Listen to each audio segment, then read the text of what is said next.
لماذا لم يتحرك نادي الزمالك في شكوى اتحاد الكورة بعد انتهاء أزمة القيد؟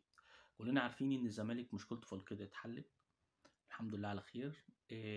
وبعض الجماهير وأنا منهم طالبت إن احنا نرفع قضية على اتحاد الكورة عشان حقوقنا اللي ضاعت خلال 20 يوم أو 22 يوم لعبنا فيهم مباريات وكنا محتاجين فيهم لعيبة نادي الزمالك. مش معنى ان احنا بنقول احنا كنا محتاجينهم ان هم اللي هيغيروا شكل التيم وان المشاكل كلها تتحل، بس على الاقل انا يبقى معايا اسلحتي، يبقى انا معايا لعيبتي اللي محطوطه على الدكه ان فريرا يقدر يغير يعمل او يسوي.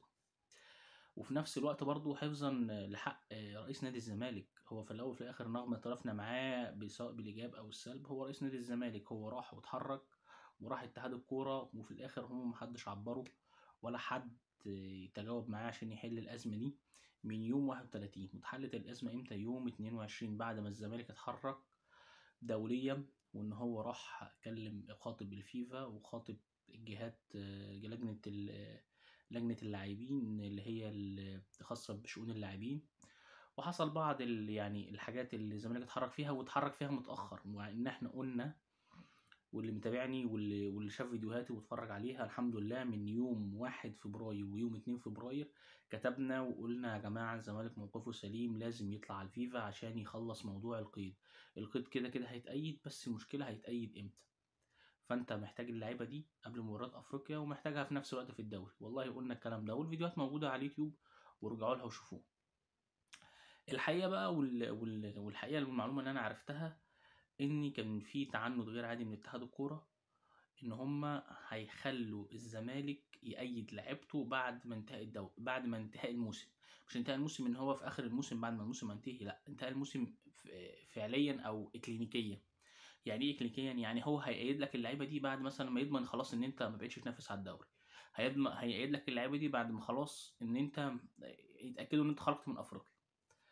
فالديل اللي اتعمل والديل اللي تم ان هم هيأيدوا اللعيبه، هيسرعوا اجراءات قيد اللعيبه، وان الزمالك يلحق يأيد اللعيبه دي عشان يلعب معاها في افريقيا، خصوصا ماتشين الترجي لان الزمالك في امس الحاجه للعيبه دي دلوقتي، في مقابل ان الزمالك ما يرفعش شكوى الى اتحاد الكوره او قصدي الاتحاد الدولي او لجنه التظلمات بالكاس.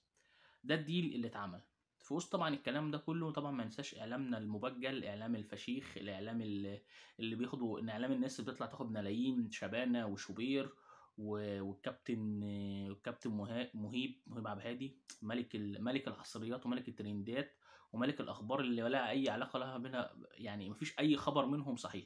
هعرض لكم فيديو دلوقتي للكابتن مهيب عبد الهادي تشوفوا مع بعض كده. خبر الموسم نادي الزمالك يا سلام عليك يا كابتن، لو سدد ال69 مليون جنيه ملك الحصريات اللعيبه مش هتتأيد ومش هتتسجل.